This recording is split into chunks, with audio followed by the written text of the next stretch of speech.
Muito bem, esse foi o grupo Arandela, música barroca. Agora são 8 horas e 41 minutos. Vou conversar um pouquinho agora com o Eduardo Fonseca, que está na viola de gamba. Eduardo Fonseca, o que a gente acabou de ouvir agora? Esse foi o último movimento da trilha sonata do Borba Maia. O movimento se chama Gavota. Muito bem, agora são 8 horas e 41 minutos. Você está ouvindo Noite Ilustrada aqui na Rádio FMG Educativa, 104,5 FM. Você também pode acompanhar o nosso programa de hoje por meio do nosso site www.fmg.br/rádio.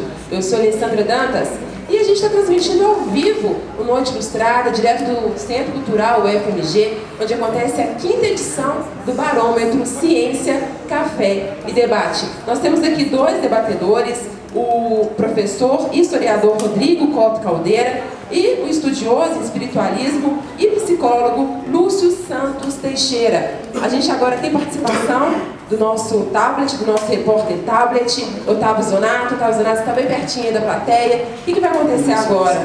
Agora é um repórter tablet sem tablet, porque são as perguntas ao vivo da plateia. Está aqui do meu lado, um pouquinho longe de você, né? Estamos quase caindo da escada. Douglas Pedroso, desculpa. Ele que toca numa banda de música católica. Tudo bem, Douglas? Para quem tem sua pergunta? Boa noite. Boa noite, pergunta para o Rodrigo. Essa questão de ciência e religião é uma questão muito grande, muito aberta. E eu tenho uma vontade de saber ao fundo o que a ciência vê dentre os grandes mistérios da religião. A gente tem, falando da minha religião católica, a gente tem os mistérios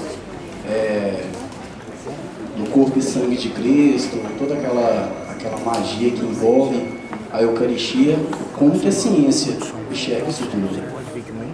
E para a ciência, se a gente for pegar, grosso modo, a ciência não se importa muito com isso se nós pegarmos essa relação de conflito ou uma relação de independência.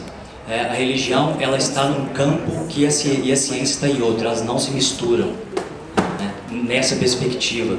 Outros, como o Lúcio dizia, o Lúcio falava numa perspectiva de integração, né?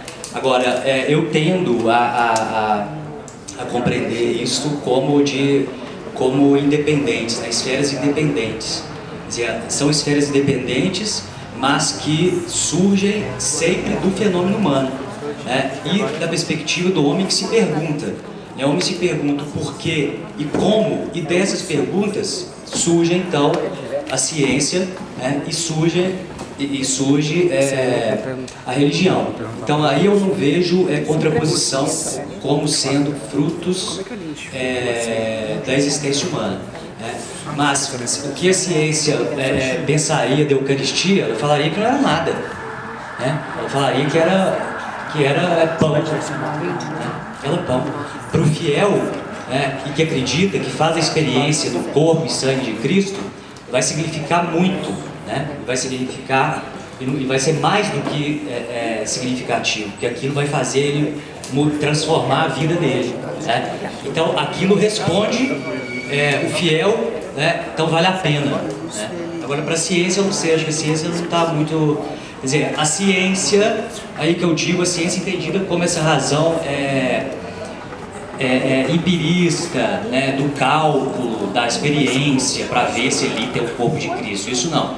Agora, as ciências da religião, o historiador, ou o sociólogo, o antropólogo que vai estudar, vai tentar entender o que aquilo significa para aquele fiel, etc., aí se interessa, né, entendeu?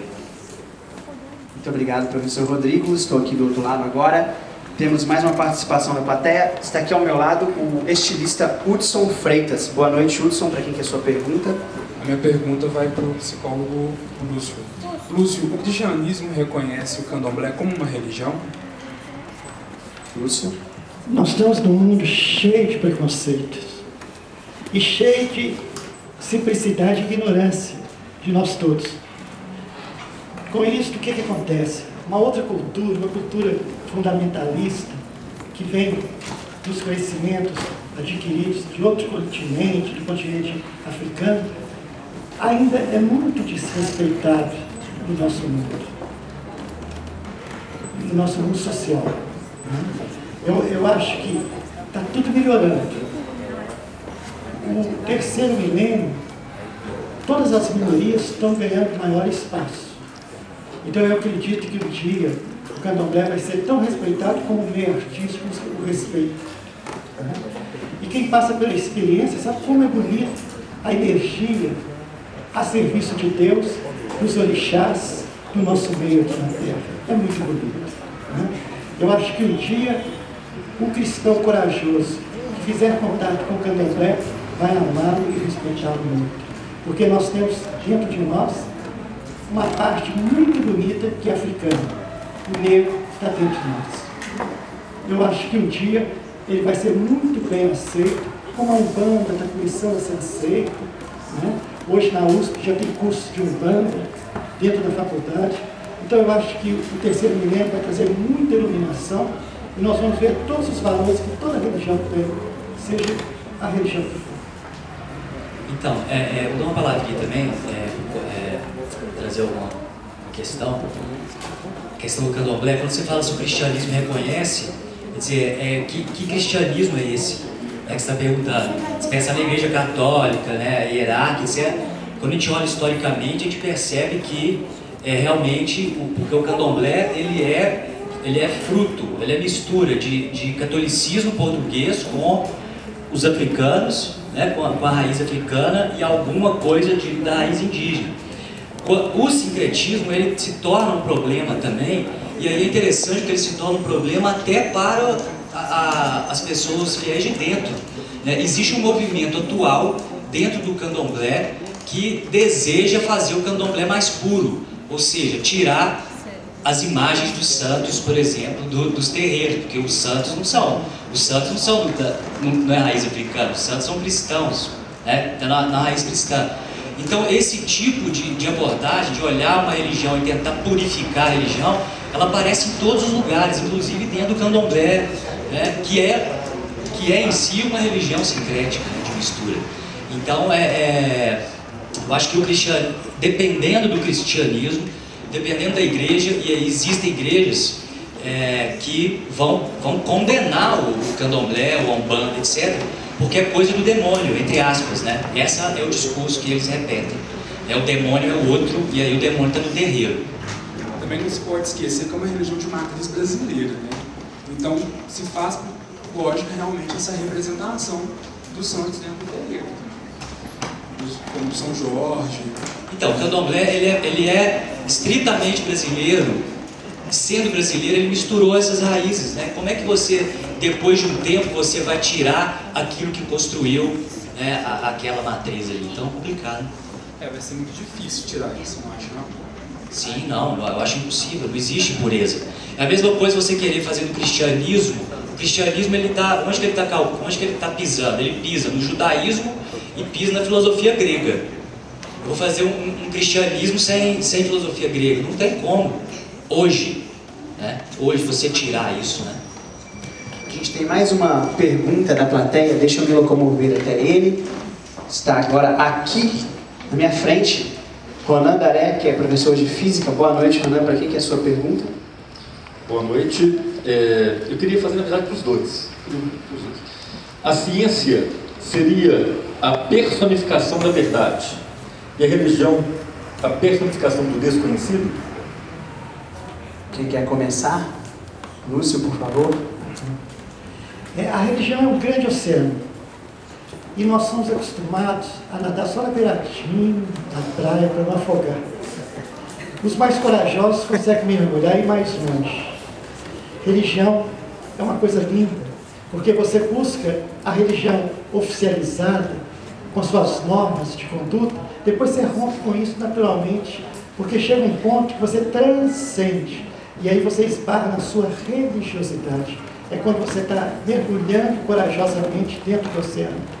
Agora, a ciência, ela é o seguinte, é muito difícil para o cientista, ele descobrir alguma coisa, pesquisar alguma coisa e ser aceito pela comunidade científica, é muito difícil.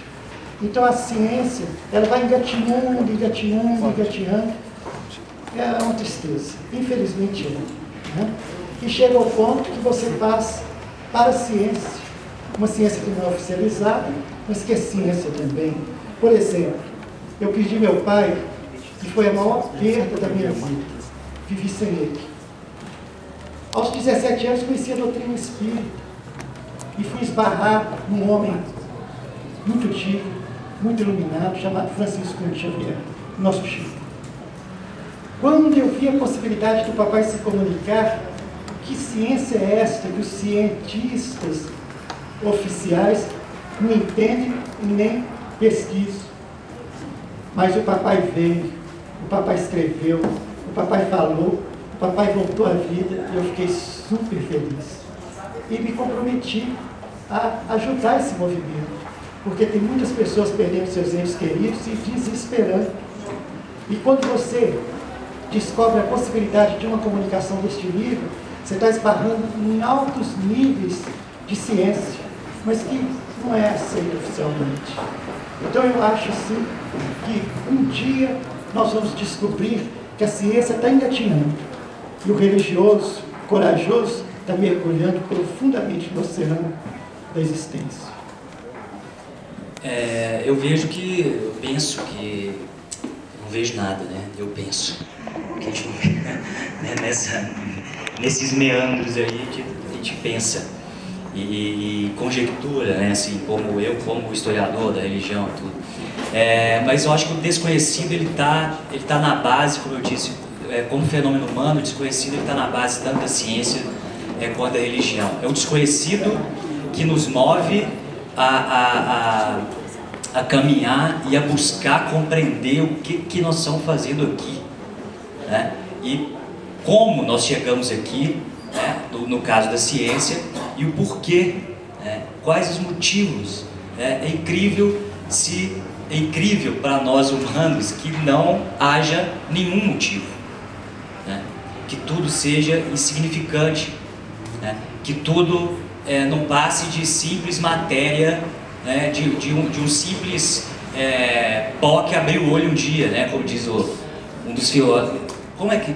Quer dizer, a gente pensar que a gente é um pó que abriu o olho simplesmente, e depois a gente veio do pó e vai voltar ao pó, como no Eclesiastes está lá, né? Mas que é só isso, que nada tem sentido, é muito duro para a gente isso.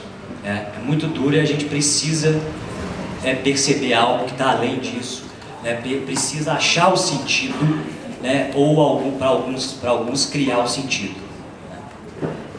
Nós temos agora a nossa última pergunta dessa rodada de questionamentos ao vivo aqui da plateia. Está posicionada aqui ao meu lado direito, Carla Antunes. Boa noite, Carla. Para quem que é a sua pergunta? Para um, para os dois? Na verdade, a minha pergunta é para os dois. Eu queria saber o ponto de vista de vocês com relação à confissão. Seria a busca pelo perdão? Seria uma busca pela libertação através da transferência da responsabilidade? O que vocês pensam? Professor Rodrigo, quer começar? Eu acho que a confissão ela está muito ligada a uma coisa que geralmente a gente não faz muito, que é pensar nas nossas insuficiências. Geralmente nós não pensamos sobre isso, a gente confessar, e aí eu falo confessar para nós mesmos que nós não damos conta de muita coisa, é muito difícil para a gente, né? A gente sempre cria, e aí a religião está aí, né? A religião, a filosofia, né? Os mitos também estão aí. Existem sempre heróis que a gente pode se espelhar para conseguir vencer, para conseguir ultrapassar os obstáculos, e o último deles, né? Que seria a morte. Então eu vejo a confissão, assim, sem pensar muito se a confissão, né? O sacramento, a confissão, mas eu penso que a confissão ela é algo muito importante na medida que a gente percebe que nós não damos conta de muita coisa, né? Porque o tempo inteiro a gente tem que dar conta de muita coisa, né? A vida atual a gente tem que dar conta de muita coisa, só que no fundo a gente quase nada perto do que se exige, né? Do que o mundo exige em nós. Então eu vejo a confissão como algo muito positivo na medida que eu faço uma confissão, algo como uma autoanálise, né? Eu penso que realmente eu tenho meus limites, né? Que são muitos. A confissão religiosa eu pratiquei muito pouco tempo. Foi de 12 anos aos 17. E eu fiz um levantamento dos meus pecados, toda semana eram os mesmos. Eu cheguei a colocar no papel os meus pecados para não esquecer de nenhum. Eram sempre os mesmos, né? Porque o que eu fazia, que eu chamava de erro, era um condicionamento, fazia parte da minha vida, da minha existência. Quando eu conheci a doutrina espírita, eu aprendi que quem nos julga e quem nos perdoa é a nossa própria consciência.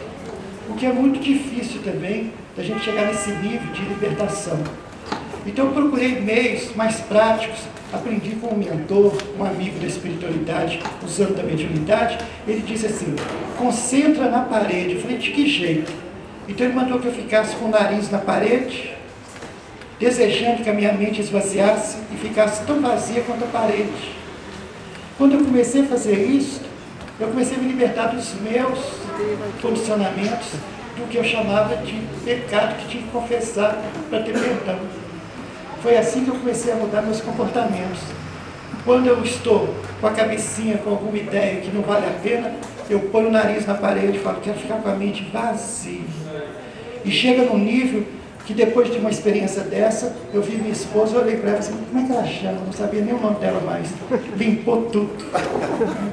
Então, eu acho que a confissão é justa para quem pratica com fervor, com uma grande crença, mas chega um ponto que a gente vai ter que usar outros recursos.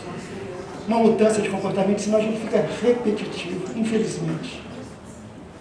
Essas foram as palavras do psicólogo Lúcio Santos Teixeira. Agora são 8 horas e 57 minutos. Lembrando que você está ouvindo Noite Ilustrada, está acontecendo uma transmissão ao vivo, direto do Centro Cultural UFMG, mais uma edição do Barômetro Ciência, Café e Debate. A gente fica agora com mais um pouco de música, com o grupo Arandela, música barroca. 8 horas e 58 minutos. Chega e toca rápido. Música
barroca.